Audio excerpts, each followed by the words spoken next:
Hello everyone, this is सिमलन। Guys, आज के टाइम पे ऐसे ऑफलाइन ऑनलाइन इतने सारे कोचिंग सेंटर्स आ गए हैं, इतने सारे टेस्ट सीरीज हमारे पास अवेलेबल हो गए हैं कि इस सिचुएशन पे हमें ये जानना बहुत ज़रूरी हो गया है कि हम जो 1 साल या फिर 2 साल इन्वेस्ट करने वाले हैं, हम जो अपना पैसा लगाने वाले हैं एक इंस्टीट्यूट पे, वो हमें अपने डेस्टिनेशन तक, अपने गोल तक पहुंचाएगी भी या नहीं।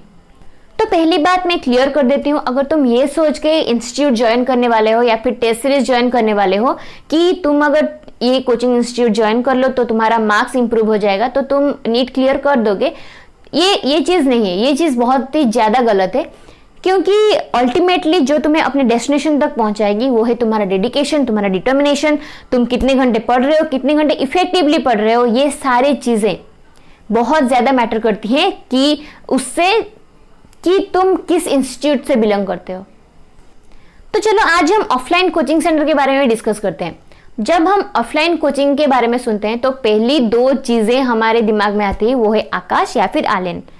आज मैं इन 2 इंस्टीट्यूट का एक ओवरव्यू दूंगी ताकि तुम्हें ये चीज़ क्लियर हो सके कि तुम किस इंस्टीट्यूट में जाना चाहते हो, तुम किस इंस्टीट्यूट के माहौल से, क्योंकि हर एक इंस्टीट्यूट का माहौल बहुत अलग होता है, तो तुम किस इंस्टीट्यूट में कंफर्टेबल फील करोगे, तो उस हिसाब से तुम अपने हिसाब से ये डिसाइड करना कि कौन से इंस्टीट्यूट ज़्यादा तुम्हारे लिए बेनिफिशियरी होगा, हेल्पफुल होगा। तो वो जो पहली चीज़ जो हम हर एक इंस्टीट्यूट में ढूंढते हैं तो वो है स्टूडेंट टीचर का रेशियो कितना है।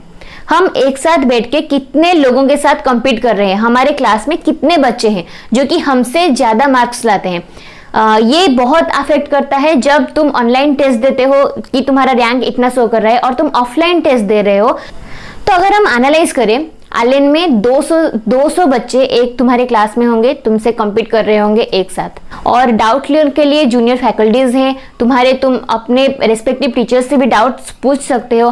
कभी कभी डाउट क्लियरिंग सेशन भी होता है, तो इंडिविजुअल डाउट पूछने में कोई दिक्कत नहीं होती आलेन में। अगर हम आकाश की बात करें तो मैं भुवनेश्वर आकाश में थी और हमारा वेडनेसडे पे छुट्टी होता था और संडे में डाउट क्लियरिंग का एक सेशन होता था। मतलब एक क्लास में बैठे हैं हम, जिससे जो भी डाउट हो हम अपने रेस्पेक्टिव टीचर से पूछ सकते हैं।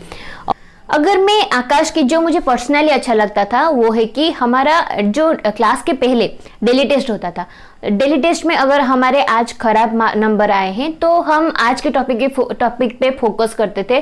जो टेस्ट खराब हुए, जो क्वेश्चंस गलत हुए कल का, वो फिर से रिवाइज किया। तो ऐसे करके हमारा एक वार्म अप हो जाता था। ईच थर्सडे को एक वीकली टेस्ट होता था, 15 डेज में एक बार रिव्यू टेस्ट होता था। जितने सारे टॉपिक्स पहले हम पढ़ चुके हैं वो सारे टॉपिक्स रिव्यू टेस्ट में आते थे। ऐसे करके हमारा रिवीजन बहुत अच्छे से होता था। अगर मैं ऑल इंडिया आकाश टेस्ट सीरीज AITS की बात करूं तो इसमें क्वेश्चंस थोड़े नीट के अपर लेवल के पूछे जाते हैं। तो अगर हम NCERT और आकाश के मॉड्यूल, हम अगर ये दोनों चीज़ों को पढ़े तो हम अच्छे स्कोर कर सकते हैं। तो अब हम आलेन की टेस्ट सीरीज पे बात करते हैं। मैं लीडर टेस्ट की बात करूंगी। इनके मेनली 2 तरह के टेस्ट होते हैं, माइनर टेस्ट और मेजर टेस्ट। जब हमारा एक पोर्शन खत्म हो जाता है या फिर एक चैप्टर खत्म हो जाता है तो इसमें माइनर टेस्ट किया जाता है। माइनर टेस्ट में वो पोर्शन पूछे जाते हैं और आलेन का मेजर टेस्ट दिसंबर तक शुरू हो जाता है। और सबसे अच्छी चीज ये है कि इसमें नीट के लेवल का पेपर पूछा जाता है। I hope this video will be helpful for you. All the best students. Thank you for watching.